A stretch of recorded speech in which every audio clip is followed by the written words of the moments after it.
수질 개선을 위해 4대 강보의 수문을 열었지만 수위를 최대 1.2m 낮추는 데 그치면서 실효성 논란이 일고 있습니다.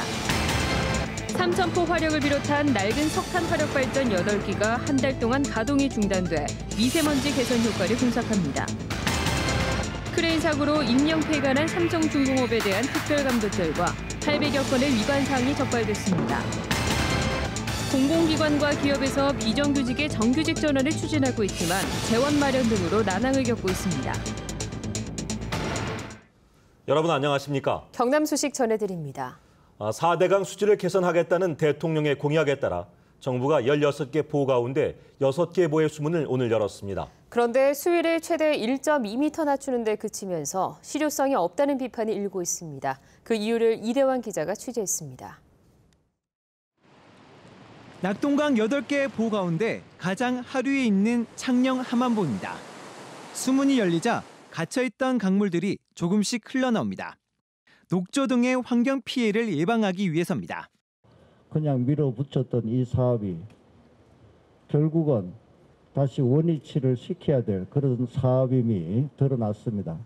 하지만 이번 조치로 낮춰지는 수위는 0.2에서 최대 1.25m에 그칩니다. 방류량도 이번에 개방되는 6개 보 전체 수량의 13% 수준입니다. 지난 3월 낙동강에서 녹조 제거를 위해 추진된 시험 방류함보다 후퇴했습니다. 보에 대해서 3m 이상 정도는 내려야 되는 거 아니냐. 그래야 어느 정도 가시적인 효과를 체감할 수 있을 정도는 될 거다.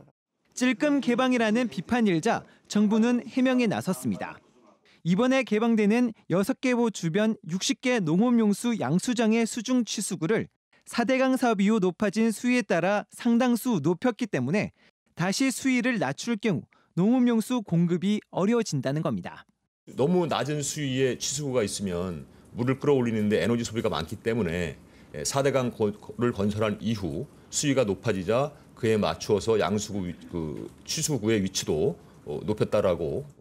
이에 따라 정부는 취수구의 높이를 다시 낮추는 등 종합적인 대책을 마련해 모내기철 이후 수위를 다시 조절한다는 방침입니다.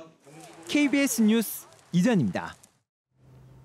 오늘부터 30년 이상 된 낡은 석탄 화력 발전기 8대가 한 달 동안 가동이 중단됩니다. 정부는 임시 가동 중단 기간에 미세먼지 개선 효과를 분석할 계획입니다. 최세진 기자가 보도합니다. 준공된 지 30년이 넘은 삼천포 화력발전소 1, 2호기. 제어실에서 발전기 가동 중단을 준비합니다. 셋, 둘, 하나, 절체.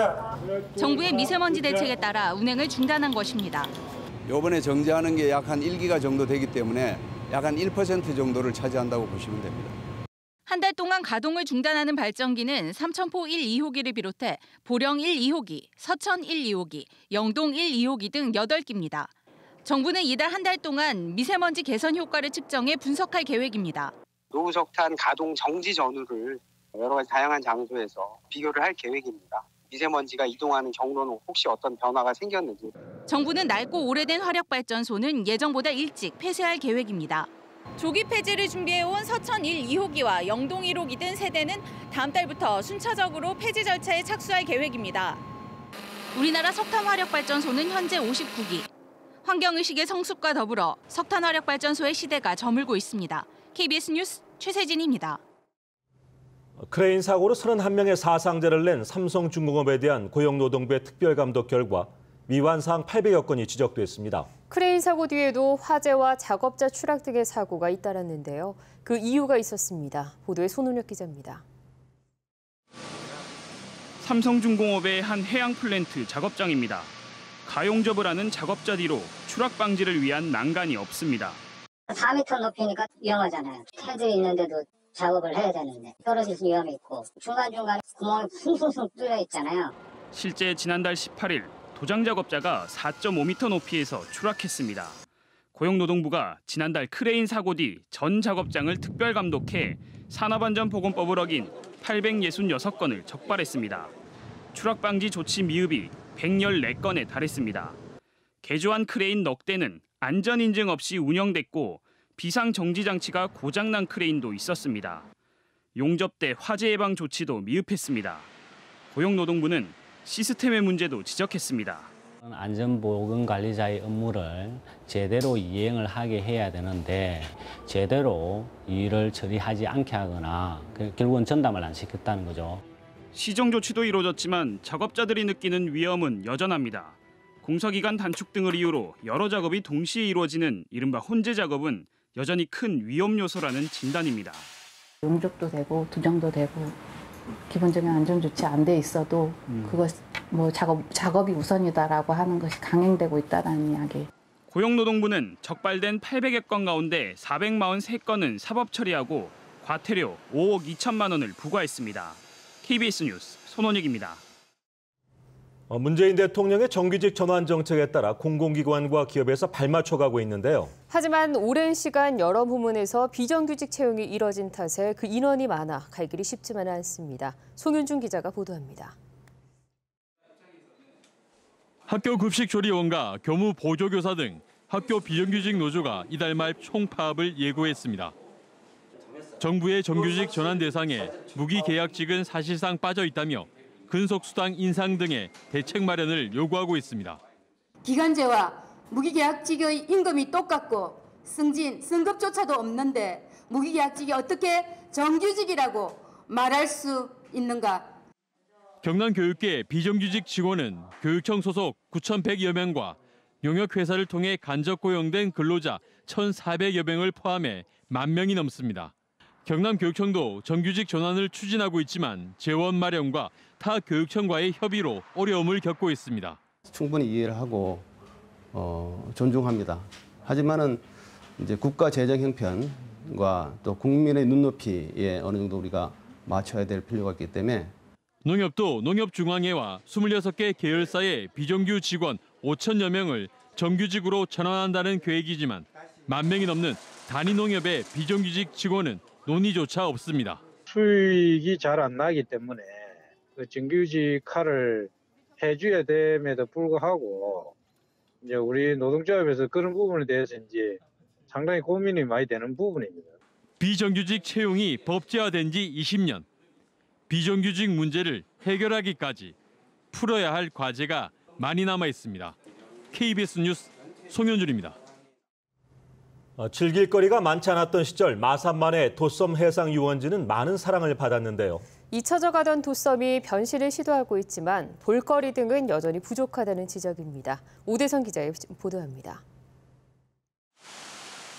전망대에 오르면 마산만과 마창대교가 한눈에 들어옵니다.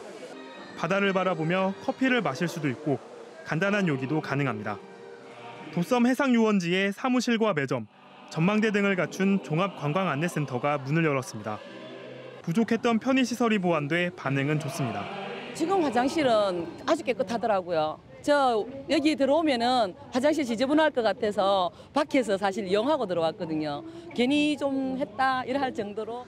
도섬은 지난 1980년대와 90년대 한 해 30만 명이 찾았지만 관광객이 크게 줄면서 지난해 9만 명 수준까지 떨어졌습니다. 동물원과 놀이시설 등이 없어지면서 관광객의 발길을 이끌 볼거리가 없어졌기 때문. 편의시설 건립만으로 유명 관광지 명성을 되찾기에는 역부족이라는 지적이 나오는 이유입니다. 때문에 특색 있는 섬 관광지가 될 수 있는 대안이 필요합니다. 다고파 국가축제라든지 어시장 장어축제라든지 이런 거와 연계해서 도섬을 활성화한다면 지역적인 경제 활성화는 편의시설 보완도 필요한 부분입니다. 들어오면은 도시락을 싸가 온다든지 그는 또 불편함이 아니겠습니까? 먹고 즐기면서 나갈 수도 있는 그런 공간이. 국내 최초 해상유원지 도섬이 옛 명성을 되찾아 지역관광 활성화에 도움이 될 수 있을지 주목됩니다. KBS 뉴스 오대성입니다.